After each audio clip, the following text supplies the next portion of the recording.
Hello, everybody. Welcome to Raising Vibrations. Here with Simon today. And in today's video, we're going to be looking at Uranus and Saturn and the current square that is taking place with this outer planet that is Uranus and the social planet and personal planet Saturn. And what you are looking at is the first episode of a short series of videos that I feel inspired to do along 2021. So I'm going to be calling it the 2021 Files, Episode 1. And my intention is to just share tidbits, videos of how these transits are manifesting themselves. And yeah, just kind of like a play-by-play observation and commentary relative to events that take place and how they're pointing to, or how it looks like in the astrology. Okay, cool. So just a couple of things that I want to put across. Saturn and Uranus are going to make 3 squares in this year that are going to be exact. As you'll see in the charts, we're going to look at the 14th of February. We're going to be looking at the 14th of June and the 24th of December, which is interesting to me because all of those dates have got a 4 in it. What that means, I have no idea. Maybe somebody that is into numerology can maybe share a little bit about what that could be. It's a weird coincidence, but maybe it's nothing, you know. Okay. So what really kind of inspired me to talk about this transit that is currently going on, and particularly this video. So recently, for those of you that don't live in the States, as we know, okay, Capitol Hill had recently had an event take place, which has really upset and created a lot of, created more uncertainty and more of the current chaos that is essentially happening in the States at the moment. And of course, for those of you that are living in the States, that you're seeing this, you know, I know it's tragic in so many ways, and I'm sure many of you at different points in your perception of what's going on, there are no words for me to describe it. It's a really tragic experience, and I'm super sorry that you guys are going through that at that time. Some of you may be like, yep, that's just maybe a bit detached. Some of you maybe are really kind of invested in that and part of that experience. Either way, just wanting to say that from my point of view, at least, I just hope that things start to take a turn for you guys in a way that feels like there's stability. Although ironically, that's one of the reasons why this video is being created and these files are being created, just to kind of give my 2 cents of what I see regarding themes that take place like that. In terms of my own position here in Europe, there are certain changes that are taking place as well. And these transits are really reflecting how the social landscape is shifting for us in different ways. And while it may seem on the surface in that specific area, like Capitol Hill, for instance, having what took place 2 or 3 days ago, be the way that it is, there are other areas in which this transit is actually creating a tremendous amount of positive change in people's lives. It's just not really broadcast to put out in terms of the news in the way that it can be public. So there are a lot of changes taking place in people's lives, and innovation is absolutely the key with this transit at the moment. Okay. So what I wanted to do was just share something with you, by the way. And do you know when I'm talking about astrology and I'm doing the charts, etc., you know how I'll say, oh, the planet is in a balsamic phase, right? It's a closing phase energy. Or I'll say, oh, it's in a first quarter phase square, right? As you can see there, crisis in action square. Or I'll say that this is a full phase in conjunct, as an example. Or last quarter square, as you can see here, right? When I'm referencing or saying that, this is the imagery that I use, and this is courtesy of the Evolutionary Astrology school. And so this image over here is what we use in EA to be able to establish phasal relationships with planets. So very, very simply, Again, we'll look at, say, let's have a look. Recently, we know that we've had Pluto in relationship to Mars. We have now Mars in a certain phase of relationship with Jupiter and Saturn. And these are what are called crisis and action squares. Okay, so this is what we're referring to. Now, the way that you do this, very, very briefly, is you look at the planets that are in relation to the sun. So the sun being the center.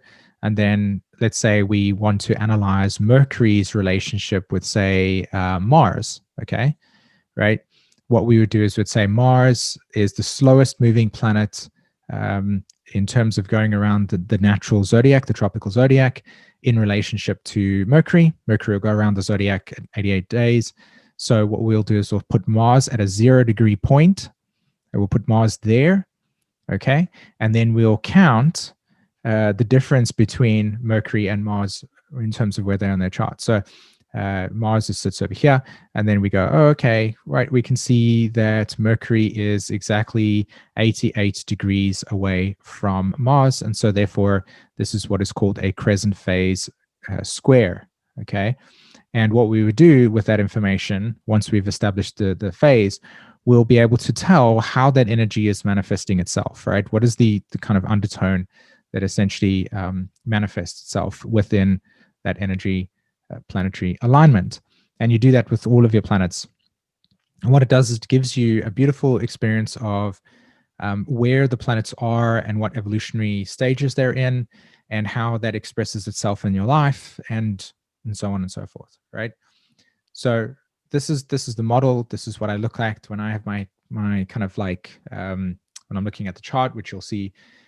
This is what I have in front of me and in my mind's eye. Okay, so I just wanted to share that with you, just so you know what it is that I'm looking at, what I'm referencing, and how EA establishes phasal relationships between planets. And from my experience, it's been pretty impactful in terms of being able to help not only myself but anybody else that has had a reading or does look at their chart through this lens. Like, where are you, as opposed to what I want versus where am I at. So it's kind of more of a really deep acknowledgement of where I am in this moment and where I'm in this space, as opposed to what I dream to be, right?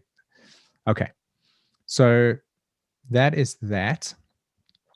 And I want to go over to the charts quickly for us. So I'll do that right now. Okay, so this is the chart of today. And as you can see over here, where is it? I haven't actually put Aries at the ascendant, which I usually do. And also you notice that I've changed the colors again back to white. I agree. Somebody wrote in the comments that it was really difficult to see on the mobile phone. When I rewatched my video on the mobile phone, I was like, oh, that doesn't come out so clearly. So thanks very much for being patient with me as well. We'll use white and we'll stick to white.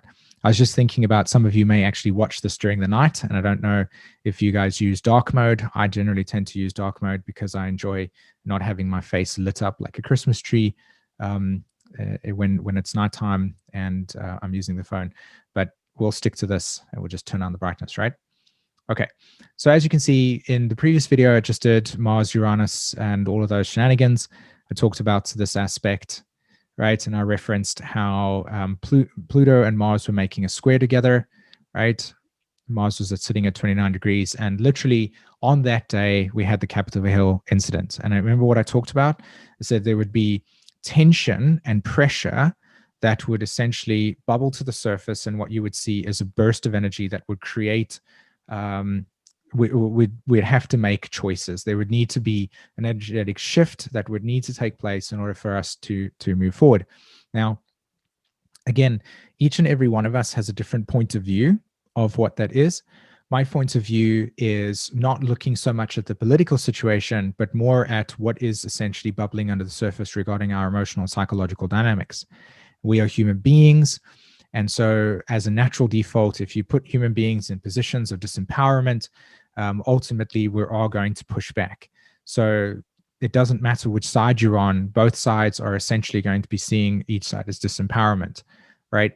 And it's essential to be able to see this, these dynamics taking place all over the world in our personal lives, but also, of course, how it shows up on the surface as necessary energy that needs to be shifted relative to experiences of deep disempowerment or perceptions of deep disempowerment, and the need for that energy to be expressed. And it was expressed collectively in a very Aries way. The words were the storming Capitol Hill, right? And there's just a lot of intensity. We know 2020 was also like this as well. And this is pretty much why astrology at the moment can be deeply supportive and helpful to us in some way, because at least gives us a tool to be able to process this and say, okay, it's not actually just complete madness. There are sort of suggestions to what it is that is actually happening to us as a human race at this point in time. And there are major shifts that are occurring, and we are a part of that. We're witnessing that in some way, shape, or form. Okay. So why I pulled out this chart over here is because now that Mars is sitting at 1 degrees of Taurus, if we look at the phasal relationship between Mars and Saturn, Mars needs to be at 2 for this to be an exact 90-degree square. So we still have a crescent phase square between Mars and Saturn, and it will change. And the energy that is reflected through a crescent phase square is where we are moving progressively from a place of internalizing our sense of values, like what we consider to be valuable or not in our lives when we have this type of square natally in our chart or wherever. And this happens to any planets, right? I'm not specifically talking about Mars and Saturn here. I'm just talking about the square itself. The crescent phase is a very internal yin experience. So a lot of the tension that we will feel is will be drawn inwardly, and we'll kind of get a sense within ourselves of where we sit on our value structure, right? What do we consider to be important, what we don't? Because once the actual square moves past the 90-degree, it will become then more yang. And so there's kind of putting one foot in front of the other and saying, I'm going to take this tension that needs to change in my life and begin making choices and acting in a way that reflects the value that I have developed over the last, say, however long the square was taking place in the crescent phase. That square itself, we will then take it and move forward. So there is movement with Mars over here that, as it approaches Uranus, is going to bring these Mercury, Jupiter, and Saturn energies into play. Now, I talked about this in one of the videos. I think it was the Saturn Jupiter video. I said one of the things that you'll understand and see is that Aquarius correlates to the archetype of what has repressed that has not been processed. Okay, so what is repressed and has not been processed? So what we're having here is that ultimately this Mars energy will consistently push the button to erupt suddenly in different random places, unresolved emotional tension. And Mercury, that sits between Saturn and Jupiter over here, is kind of flying by saying, hey guys, I'm providing you with the message, the information to show you what it is that is going to ultimately need to be processed through 2021. And so just like with 2020, you'll notice that there is a lot of events that take place that create this kind of sudden shock and reverberation in our awareness. And what we notice is that we need to process this. And eventually, after a period of time, we're processing, we're talking to people, we come to some form of acceptance. And so again, within different parts in the world, like for instance, here in Europe, COVID restrictions are very intense at this point in time. And people are coming to terms with, like, especially in Sweden, coming to terms with, and also the UK, as I talked about before, I'm sure in many other countries, coming to terms with that parents will be working from home and children will be working from home. And that dynamic is not actually something that has been part of our reality for a long period of time for some people. And that's going to really bring a lot of family dynamic tensions to the surface that need to be addressed and processed.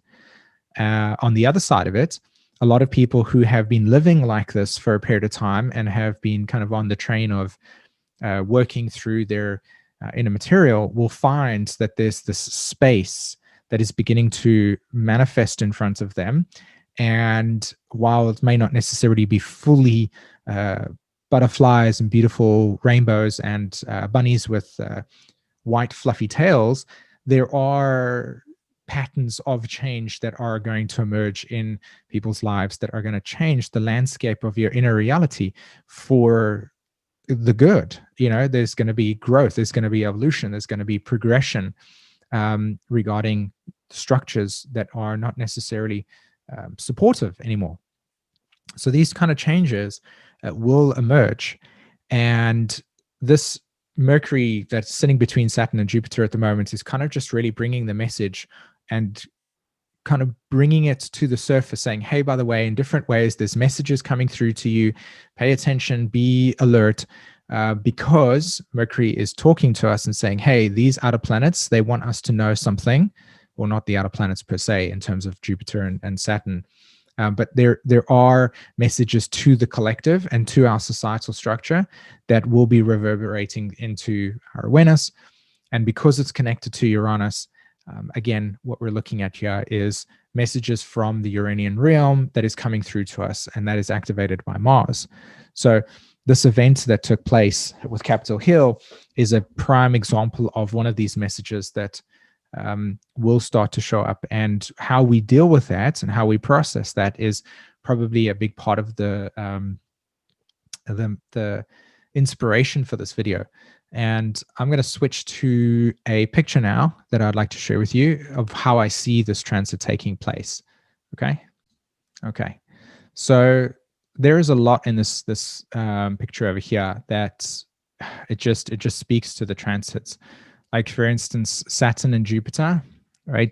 I mean, this is for you guys in the States, this is a symbol of your governance. This is a symbol of your way in which your society, in which your country essentially develops how the rules are made, not to go too deep into it because I'm not educated in the law that's associated with it, but you guys get a sense of how Jupiter and Saturn shows up here in this imagery, right? This is the structure, and in there is the entire sort of constitution and way in which your country gets governed, right? Laws and how those are working. This image here is brought to you exclusively by Mercury. Mercury has come along and said, human race, here is the message that I've been asked to deliver from Uranus. And as you can see, there is the picture. Here you can see Saturn, and here you can see Uranus. This is the unrest, okay? And Saturn's role is to create structure. It's to create boundaries. Let me show you something, okay?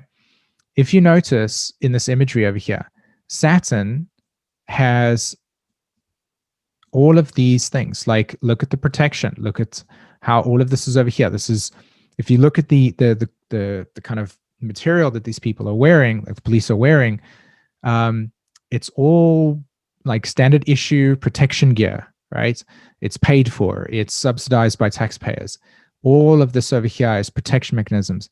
And then if you look over here, for the people that are feeling this need to really express themselves, because ultimately this is what's happening in your country. It's like there's pockets of unexpressed stuff that is bubbling to the surface, and this is how it's going to show up in different ways.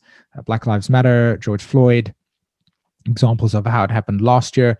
And you can see the battle with Saturn, the police and the structure being a very big part of this process in both of those experiences, okay?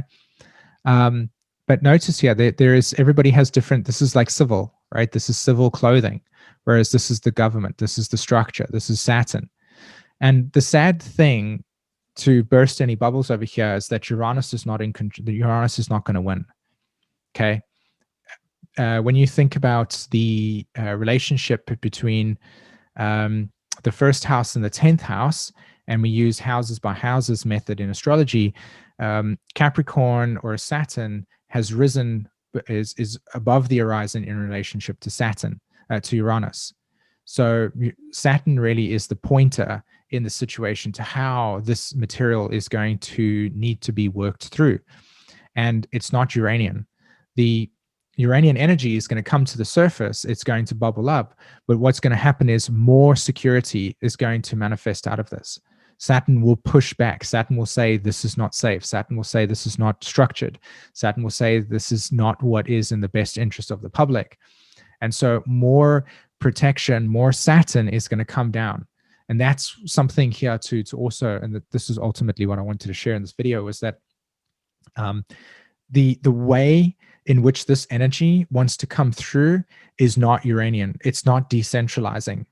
It's Uranus is pointing to what is under the surface, but Saturn is pointing to, we need to process that. We need to sit with that. We need to, again, Saturn is about processing from a psychological and emotional point of view. It's the barriers, right? Protection, but it is also where we are processing emotionally what is occurring. And this is a deeply healing and spiritual journey that you guys are on regarding this moment in time. And again, I don't not say that in a new age kind of way where everybody needs to hold crystals and sing kumbaya. I'm talking about Saturn is asking for acknowledgement. Saturn is asking for reality. Saturn is asking for, look what is occurring. And that's why I opened up from my point of view as tragic, because while it may seem completely rational for some of you guys to feel that this is okay, within the context of an entire country, it's not, in the sense that this is very close to home. There are better ways for things to be heard. But that, again, is very much talking about Saturn, whereas Uranus is actually pointing to the unrest. So this is going to come to the surface. And Saturn will ask for more regulation. It will ask for more structure. It will ask for more lockdown. And in that way, it will force the issue, which is to process and sit with it, whereas Uranus is going to bring it to the surface and create more chaos. So these are my kind of initial thoughts on this process over here. As I said before in the video in the beginning, this is an ongoing series of experiences. I'll be talking about, the transits of Uranus and Saturn at different points in time. And I'm looking forward to hearing your comments as well, your thoughts on this process. But please, I'm asking you very, very nicely to refrain from splitting the difference, okay? I want you to respect other. If you feel or find yourself in a conversation with somebody and there is a very clear difference of thoughts and ideas that becomes insensitive, I will literally just delete that place, okay? I'm literally not asking for a political kind of discussion over here. It's not the case. I'm interested in thoughts beyond that, all right? Okay, my friends, have an amazing day. Take care. Bye-bye.